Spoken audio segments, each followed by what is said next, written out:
repercussão do isolamento social no comportamento alimentar. Este é o tema da nossa live.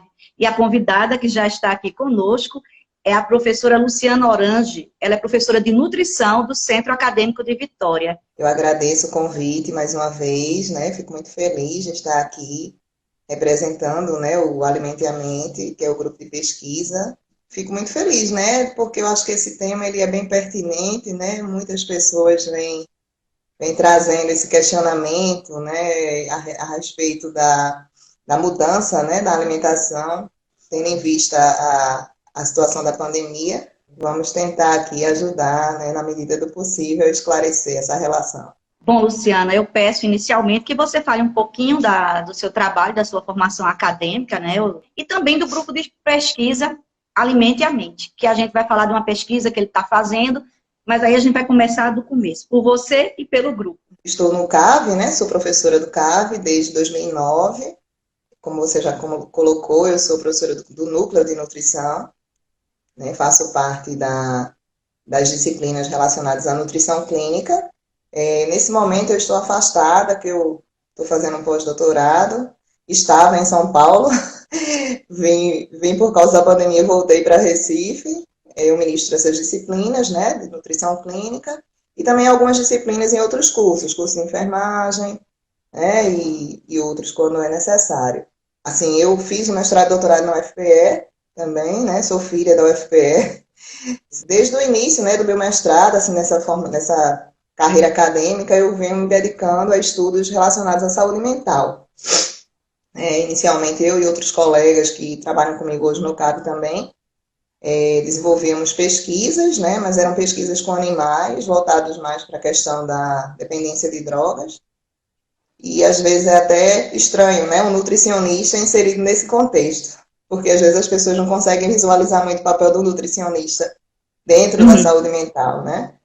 Parece que é uma coisa distante, mas o nosso cérebro tem tudo a ver com a nossa alimentação, né? É isso que a gente vai falar hoje sobre comportamento alimentar. E aí, em relação à dependência química também, né? Muitas vezes o dependente químico ele precisa desse suporte nutricional, porque a droga, seja ela qual for, ela tem uma repercussão também muito forte sobre o estado nutricional do indivíduo, né? Então, esses estudos nós já fazíamos, né, em animais. Depois, quando a gente começou a trabalhar no CAP, nós fazíamos aqui no Hospital de Vitória.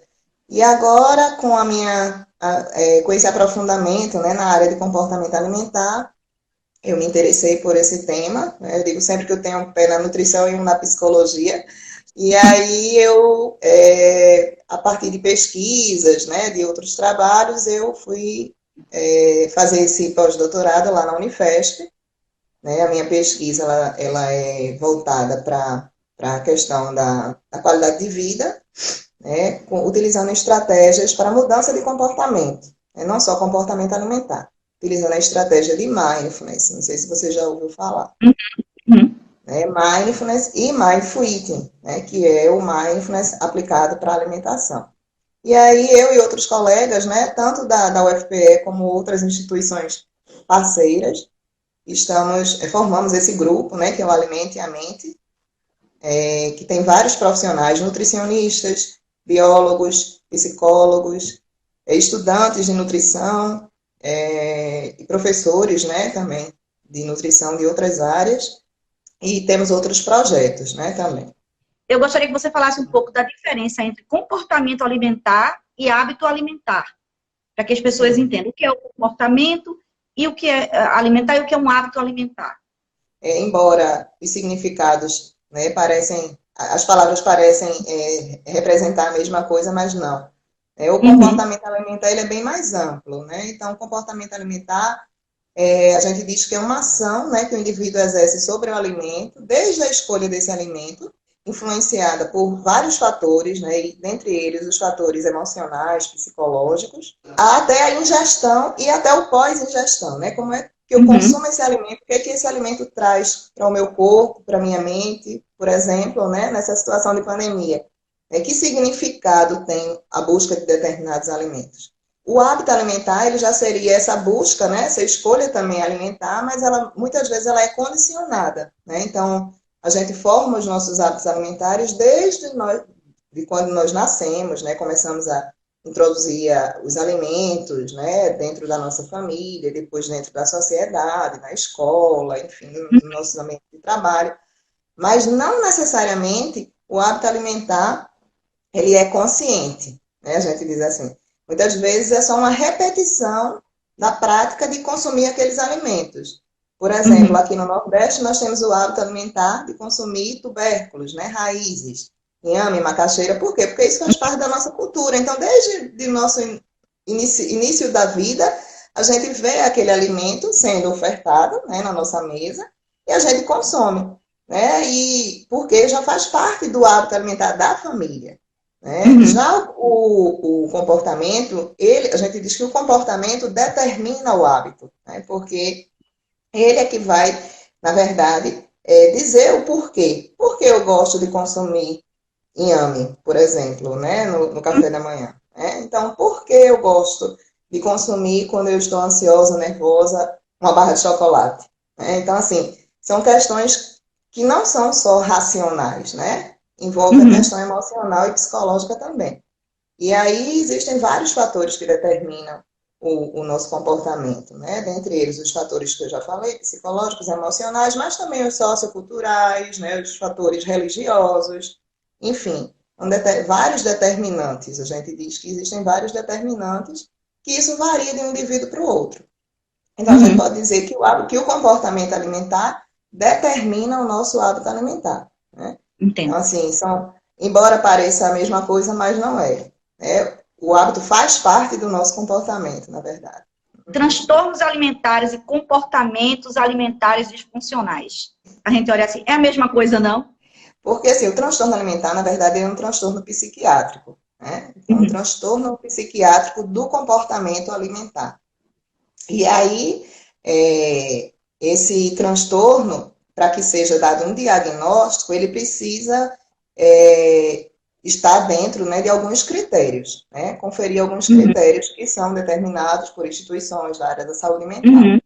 Então, por exemplo, a pessoa tem anorexia, né? Então, para que eu diga que o indivíduo tem anorexia, primeiro que esse diagnóstico deve ser feito sempre por um psiquiatra, psicólogo, né? Os profissionais da área da saúde mental. Isso também não impede que outro profissional da saúde, como por exemplo o nutricionista, rastreie, né, ou tente identificar sinais, né, de um transtorno alimentar. Então, ele pode fazer esse rastreamento e daí as pessoas, né, os outros profissionais e encaminhar esse indivíduo, né, que apresenta essa sintomatologia ou esses sinais para um profissional, no caso o psiquiatra e o psicólogo, para que eles fechem o diagnóstico. E aí a gente no transtorno tem esses critérios. Então, se a pessoa não atende aqueles critérios, a gente diz que ela tem um comer transtornado ou um comer disfuncional. Então, por exemplo, tem pessoas que dizem assim, eu sou tão compulsiva, quando eu vejo uma barra de chocolate, eu tenho que comer todinha. Essa pessoa tem um transtorno? Não necessariamente. Né? Então, ela pode apresentar determinados comportamentos que não são esperados, né? A gente pode nem dizer que são normais, que não são esperados, à frente de alguma situação ou de algum alimento, mas isso não quer dizer que ela tenha uma compulsão alimentar, entendeu? Então, o comer disfuncional ou o comer transtornado são comportamentos alimentares que estão fora do contexto do padrão alimentar normal. Às vezes, ela sente a vontade de consumir determinado alimento e ela consome uma grande quantidade e pronto. Mas foram episódios esporádicos e podem até ser repetitivos, mas não dentro daquilo que é considerado critério. Porque, por exemplo, critério para compulsão alimentar, a pessoa precisa apresentar, eu não lembro agora decorado, mas vamos dizer, 3 episódios semanais de compulsão. Né? Então, se ela não atender esses 3, ela só tem um episódio, então ela não se enquadra dentro do diagnóstico de transtorno, mas ela se enquadra dentro de um diagnóstico de comer transtornado ou de comer disfuncional. Né? Então, você está envolvida, às vezes você está muito triste ou está muito feliz, né? Ou você, enfim, está insegura, com medo, como por exemplo, nesse momento da pandemia. Nós podemos, né, buscar algum alimento para que aquele alimento traga um conforto para a gente, conforto emocional. Mas isso não quer dizer que a pessoa tenha um transtorno ou que é compulsiva, entendeu? Porque o alimento, na verdade, Vitória, ele tem vários significados, né? Ele pode representar ele não é só fonte de nutriente, ele tem uma função de prazer, né, de conforto, né? Então, para cada indivíduo ele vai ter um significado diferente, ou cada alimento vai ter um significado diferente para cada indivíduo. Então, Professora Rebeca Mello. A maior parte da sim, população se encontra na condição de comer transtornado. Essa diferença é bom que a gente entenda.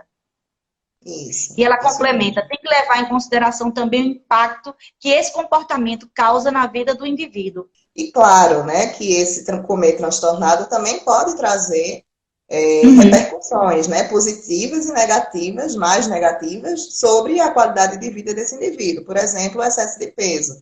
É interessante que o profissional, né, que trabalha comportamento alimentar esteja atento a gente diz sempre, né, aos porquês. Por que está buscando?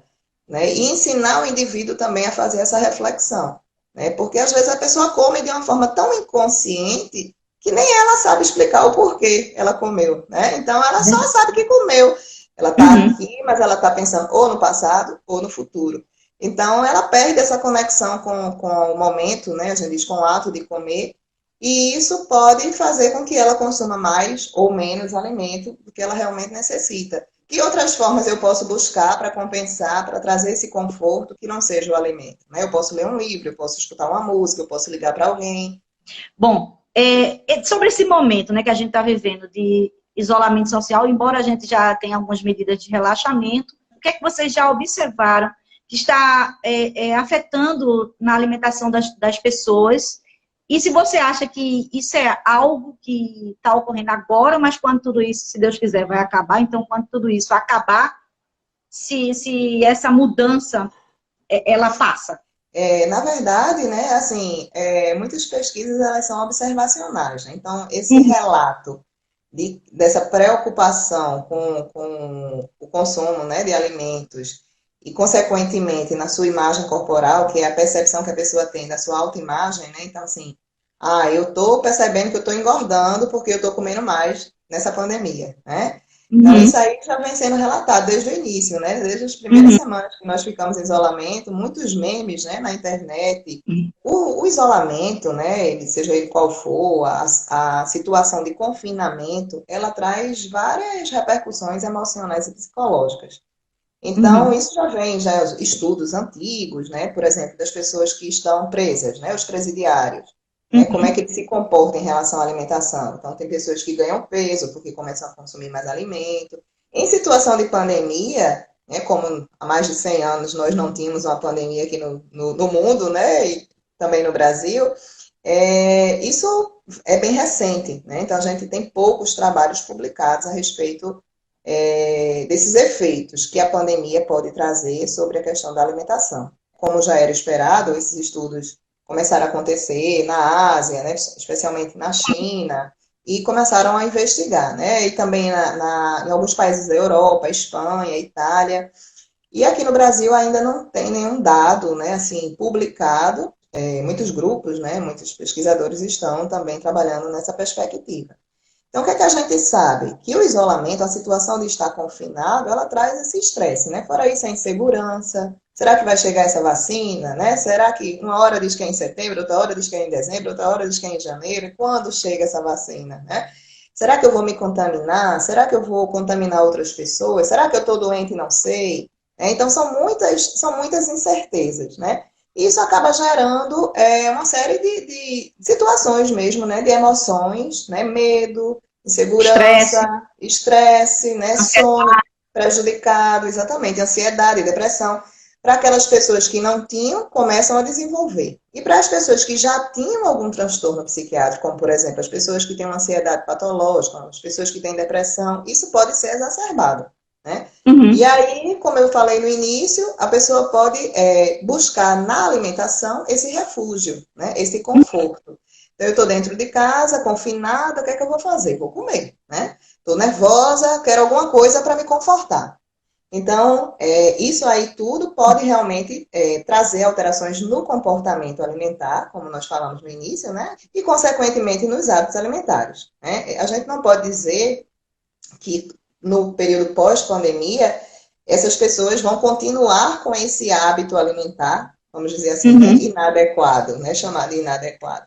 Como eu falei, aquelas que são mais susceptíveis tem uma chance maior de prorrogar essa característica, né, de comer Uhum, coisas que não fazem parte de uma alimentação habitual. Para aquelas que já têm, né, que não têm um transtorno, que não têm um comer transtornado, que têm uma boa relação com a alimentação, isso pode ser passageiro, né? Provavelmente no uhum, período pós-pandemia, quando as pessoas se sentirem mais livres, mais seguras, né, sem o medo, vacinadas, elas vão também uhum. começar a, vamos dizer assim, desviar essa emoção, caso ela aconteça, para outras estratégias, entendeu? Tem um lado positivo, né? Tem gente que começou a cozinhar e começou a gostar de cozinhar. Tem gente que começou a procurar comer de uma forma mais saudável, porque estava em casa, né? Porque às vezes a gente também está na rua, não tem muitas Exato. opções, especialmente no trabalho, né? Quando você vai no self-service, no restaurante, às vezes Isso. as comidas, né? Ou às vezes você não tem nem tempo de se alimentar durante o trabalho. Alane Silveira, que é colega lá da Ascom, vejo muitas pessoas preocupadas com peso nessa pandemia, aquilo que a gente comentou. Uma preocupação Isso. que nós é mais relacionada à questão estética. Isso é uma coisa também que a gente tem que alertar as pessoas, né? Porque eu acho que a gente tem tantas outras coisas importantes para a gente se preocupar, né? É A não verdade. ser, com exceção da preocupação do peso relacionado a uma possível repercussão na saúde, sim. Né? Por exemplo, a pessoa que já tem algum problema, hipertensa, diabético, se de repente começa a ganhar peso, isso pode Uhum. ser um fator complicador. Mas para as pessoas em geral, né, a população em geral, eu acho que existem outras coisas mais importantes para a gente se preocupar, né? Porque Mas, depois que vai passar, a gente vai voltar a ter nossa rotina, fazer os isso, exercícios, se alimentar melhor. isso. Não que a gente vá dizer, ah, não se preocupe, coma tudo, né? Mas estar atento, né, como eu disse, aos porquês, né? Eu acho que isso é mais importante. Mas que não deve ficar paranoico e se permitir, né, algumas vezes, porque o alimento ele tem outros significados, como nós já falamos, né? Ele representa muitas coisas. Às vezes, na hora do estresse muito intenso, a gente quer comer aquele bolo que era a avó que fazia, quer tomar um cafezinho para dar uma relaxada. Então, a gente também tem que se permitir, às vezes, fazer isso, né? Olha, Cibele Rolim, trabalhar os padrões respiratórios pode colaborar na gestão das emoções, evitando canalizar as mesmas para os alimentos. Você estava falando um pouco Isso. sobre isso. O que fazer para sair do momento de comer fora de hora com impulso? Ela é de São Paulo. Eliette Sim. Nardelli. Na verdade, isso é uma coisa que a gente tem que ser trabalhada, né? Não é assim, Uhum, da hora para outra que a gente chama dos gatilhos, né? A gente abre o armário, aí vê lá, por exemplo, um salgadinho de pacote, né? uhum, Aí a gente, poxa, aí a boca saliva, né? A gente, eita, que vontade de comer salgadinho, né? Mas será que eu uhum, realmente estou com fome, né? Então, assim, é sempre perguntar, né? Essa minha vontade é fome mesmo, né? Eu estou com fome e senti vontade de comer o salgadinho. Então, é uhum, muito de você, é um exercício, né? A gente aprende isso uhum, muito no Mindfulness e no Mindful Eating. São estratégias que a gente vai aprendendo de autorregulação, de observação, de nos questionarmos, né, a respeito desse consumo. Porque a gente uhum, come tão rápido que a gente não sente o gosto da comida. Então, a gente quer comer mais para sentir o sabor, né? Então, comer com atenção, saboreando aquele alimento com calma, que provavelmente, após esse consumo atento, conectado com aquele alimento, nós não vamos mais sentir vontade, né, de consumir o bolo todo, né? Então, uhum. isso é uma coisa que a gente vai aprendendo a lidar, né? São estratégias que a gente vai aprendendo, exercitando e, né, implementando isso na nossa rotina. Percebo uma mudança de comportamento entre meus pacientes. No começo, se permitiram o consumo desses alimentos mais processados e atualmente estão com mais cuidado com a saúde em geral. Esse comentário, né, que vem sendo Uhum, também muito falado e, inclusive, falado muito nas mídias, é a uhum, respeito da relação entre obesidade e Covid, né? Então, assim, já uhum. existem alguns estudos também mostrando Sim. que parecem, né? Não tem nada ainda, assim, os estudos são muito recentes, né? São com Uhum. amostras Mas pequenas, então, essas pessoas, mas elas parecem. Isso, mais as pessoas frágeis, são mais propensas, né? A gente tem que ter propensas. muito cuidado quando a gente dá uma informação dessa, Uhum, porque, como profissional da saúde, a gente deve alertar as pessoas que têm doenças crônicas, como uhum, toda doença, né? Diabetes, hipertensão, a própria obesidade é uma condição crônica.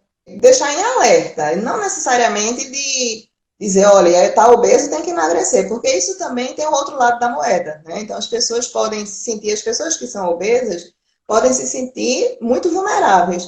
E aí partirem para a busca de uma perda de peso que não é adequada, aquela busca de peso rápida, né? Eu tenho muito receio de confirmar isso, porque além de ser estudos muito recentes, né, não tem nada assim que a gente com toda certeza, ciência é uma coisa que a gente vai, né, vendo, ela é muito mutável, né, cada dia é uma coisa diferente, e ao mesmo tempo de não criar esse alarde, né, esse pavor, esse, né, pânico nas pessoas que têm obesidade. Ah, então eu sou obeso, vou ter Covid. Não necessariamente, Não é né? Então, assim. assim, não é assim. Se puder começar, aproveitar esse momento para começar, como você colocou, né? Ao invés de tomar um suco industrializado, começar a tomar o suco natural. Pequenas mudanças já são importantes, né? Incluir frutas e verduras na alimentação, Uhum. né? Então, isso já é um grande avanço. Acho que é mais importante estimular essas práticas do que dizer que pare de comer para emagrecer. Patrícia Trajano, às vezes as pessoas estão tão no piloto automático, comem o que não devem e muito mais do que aguentam. Aí depois vem um questionamento: meu Deus, por que eu comi tudo isso? Pois é, exatamente, né? É a questão do automatismo, né? Esse termo piloto automático a gente usa muito, né? Na Uhum. estratégia de mindfulness, né? Porque dizemos que vivemos no piloto automático para tudo, né? Para comer, na nossa vida, então a gente faz tudo de uma forma muito automática, de forma condicionada, repetitiva, né? Então, assim, já existe pelo menos um padrão, né? Todo dia eu consumo mais ou menos essa quantidade de alimento no meu café da manhã, no meu almoço, no meu jantar. Mas aprender a questionar esses sinais de autorregulação, como eu falei, né? Então, numa escala de 0 a 10, como eu posso identificar o meu nível de fome antes de uma grande refeição? Então, eu vou almoçar, Uhum. eu tomei café, sei lá, 10 horas da manhã, porque eu estou me acordando um pouco mais tarde, devido à pandemia. E aí, ou eu, sei lá, fiz um lanche no meio da manhã, e aí na hora do almoço eu não estou com aquela fome de 10, né? Eu Uhum. estou com a fome de 7, de 6. Então, quanto será que eu preciso colocar no meu prato para ficar satisfeita, saciada?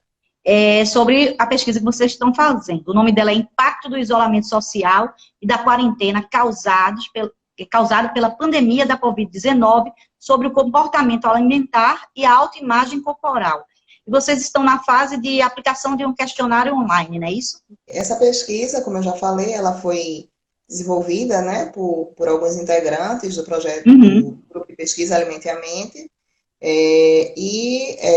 exatamente por causa desses relatos, né, dessas observações que as pessoas vinham trazendo em relação a essa preocupação, né, tanto com o consumo do alimento, como nessa questão da autoimagem, né, será que eu vou engordar, como eu vou terminar essa pandemia, né? Nós Uhum. começamos a coletar as informações agora em julho, no dia 15 de Uhum. julho, eu acho que a gente começou a divulgar o link, né, do questionário. E a ideia é que a gente faça em todo o Brasil, né? A gente compartilhou com várias pessoas de outros estados também. Está sendo boa a resposta? A gente tem tido, né? Assim, logo no início a gente teve um boom, né? Muita gente respondeu, aí depois dá uma amenizada, aí a gente fica sempre repostando, Que bom. mas muita gente assim da comunidade acadêmica, mas é interessante que isso se expanda, né? As pessoas podem Uhum. compartilhar também com seus parentes. E o objetivo da pesquisa é exatamente esse: observar o nível de isolamento social, né? Se a gente pergunta se as pessoas ficaram, né, ou não em isolamento, se foi por contaminação, por motivo de doença da Covid, ou se foi assim só por precaução, né, Uhum. por prevenção, Uhum. e de como isso repercutiu, né? A gente também avalia a questão de ansiedade e depressão, a gente usa uma escala de ansiedade e depressão, e outros questionários, e a percepção da autoimagem corporal. Então, como eu me Uhum. percebo, né? Porque isso também é uma coisa muito subjetiva, né? Eu posso me perceber numa escala tal, né, que seria considerada excesso de peso, e na verdade eu estou com peso normal. Então, Uhum. existe uma escala, né, que a gente chama de escala de Stunkard, né, uma escala com as figuras da imagem corporal, e aí você diz como é que você se percebe. E Uhum. aí a gente vai depois fazer essa correlação, né, do comportamento com a percepção da autoimagem. Por exemplo, será que aquelas pessoas que referem ter aumentado o seu consumo, né, de alimentos palatáveis, né? A gente também vê que tipo de alimento está sendo mais consumido. esse período de isolamento, né, essas questões mais emocionais, nessas situações, as pessoas buscam mais alimentos palatáveis, né? Que são os alimentos industrializados, os alimentos ricos em Uhum. gordura, em açúcares. Quando a gente consome um alimento doce, né, mais gorduroso, né, esses sabores, eles estimulam regiões do cérebro que nos dão exatamente essa sensação de prazer, né? De conforto, de calma. Por isso que a pessoa diz, quando eu terminei aquela barra de chocolate, parecia que eu tinha tomado um Rivotril. Então é mais ou menos por aí, Uma né? bomba de felicidade. Exatamente. E aí, assim, claro que em algumas pessoas isso acontece de uma forma mais, né, forte, em outras menos, mas de forma geral, as pessoas buscam mais esses tipos de alimento. Então, isso também, né, vai interferir nessa percepção da autoimagem. Então, se eu acho que eu estou consumindo mais desses alimentos, e eu sei que esses alimentos também têm um teor de calorias maior, provavelmente eu estou engordando. Então, será que eu estou me percebendo mais gorda? E a gente espera realmente trazer alguma contribuição, né, para a sociedade, é, e dar continuidade, né? Depois que tudo isso passar, se Deus quiser, a gente pretende identificar essas pessoas que apresentaram comportamentos disfuncionais. A gente não vai estar dando o diagnóstico de transtorno alimentar, né? Mas sim de comportamento disfuncional e convidá-las a participar de outros projetos, né? Que a gente vai usar estratégias para melhorar o comportamento alimentar. A ideia é que a gente fique aplicando, assim, né, compartilhando esse questionário até o final desse mês de agosto, né? Então, a gente Uhum. pretende até o final do mês de agosto compartilhar, que é mais ou menos o tempo, né, que esse isolamento, as fases, né, da saída do isolamento estão acontecendo, para a gente começar a trabalhar os dados e esperamos, né, até o final do ano publicar. Olha, acho que é Tásia Moura, psicóloga. Querem atingir quantas pessoas na pesquisa e está parabenizando pelo trabalho. É porque com esse estudo, né, esse estudo realmente ele é um estudo inédito, assim, né, no Brasil. A gente não tem nada publicado, né, não vou ser nem modesta, porque na verdade não tem nada publicado de estudo brasileiro. Na verdade, existem poucos estudos a respeito do comportamento alimentar no Brasil, né, assim, estudos epidemiológicos, né, com amostras grandes, para que a gente saiba pelo menos qual é o percentual de pessoas que têm um comportamento disfuncional. Então, a Hum. gente não fez ainda, não chegou nem a fazer o cálculo amostral. Então a gente vai aguardar, né? Vai fazer o cálculo a partir desses resultados. Nós queremos Uhum. atingir o máximo possível, né? Eu ontem dei uma olhada, a gente está com em torno de 500 respondentes, né? Então, assim, já é uma grande quantidade. Agora, sim, lógico que a maioria é aqui de Pernambuco. Pode ir lá no alimenteamente.fpe, que está na bio do nosso Insta. Isso Isso. mesmo. Pronto, lá Isso. no Aí as pessoas podem ir lá olhar e já direciona direto para o questionário. Tem professores também de outras instituições privadas que trabalhavam também com essa perspectiva do comportamento alimentar. Uhum. Tem Uhum. pessoas profissionais da área da saúde que estão participando, né? E estudantes, né? Também da nutrição. Temos psicólogos, psicanalista. Então é um grupo bem heterogêneo. E a gente pretende, é um grupo de pesquisa e extensão. A gente pretende Uhum. futuramente, né, quando tudo isso se acalmar, desenvolver também junto à comunidade trabalhos relacionados, né, utilizando essas estratégias para a mudança de comportamento alimentar. E a gente vai estar também divulgando aí com vocês. E vamos seguir o alimenteamente.fpe, gente, Isso, porque lá vocês vão poder acompanhar essa pesquisa e outras pesquisas que o grupo isso. desenvolve. Nós temos 4 minutinhos para encerrar e eu deixo Isso passa, para né? você. Passa, conversa boa sempre assim. É É verdade. para você dizer suas palavras finais, Luciana. É a oportunidade de estar divulgando, né, o nosso grupo e a nossa pesquisa por aqui, né? Eu acho que, como nós falamos no início, são questões bem importantes, né? O comportamento alimentar, ele determina muitas coisas na nossa vida, né? E hoje a gente vem observando um número crescente, né, do comer transtornado, como nós falamos, e também dos transtornos alimentares, que eram condições bem raras, né, vamos dizer assim. Uhum. Especialmente as pessoas mais jovens se sentem na obrigação, as mulheres, né, somos muito cobradas pela sociedade de estarmos dentro do que a sociedade considera um padrão de beleza. A gente vê isso, né, facilmente nas redes sociais. Então, a Uhum. gente é realmente trabalhar com essa perspectiva, né, de promover uma melhor relação com a alimentação, né, trazendo essa reflexão entre as pessoas, para que as pessoas percebam, né, que o mais importante é fazer escolhas nutricionais, alimentares adequadas, né, ter uma boa qualidade de vida e que esses padrões eles vão ser o nosso padrão, né, o que a gente considera ideal, né, e não o que as pessoas consideram ideal. Agradeço a quem acompanhou, pelas perguntas, pela participação e sucesso na pesquisa. Qualquer coisa, acho que está à disposição para reforçar aí, para todo mundo participar e responder o questionário. Até a próxima Muito semana. obrigada, Tá Vitória. Um bom. abraço. Um prazer Eu em que agradeço. conhecer. Foi Tchau, ótimo mesmo. tchau. Tchau. Beijão, tchau.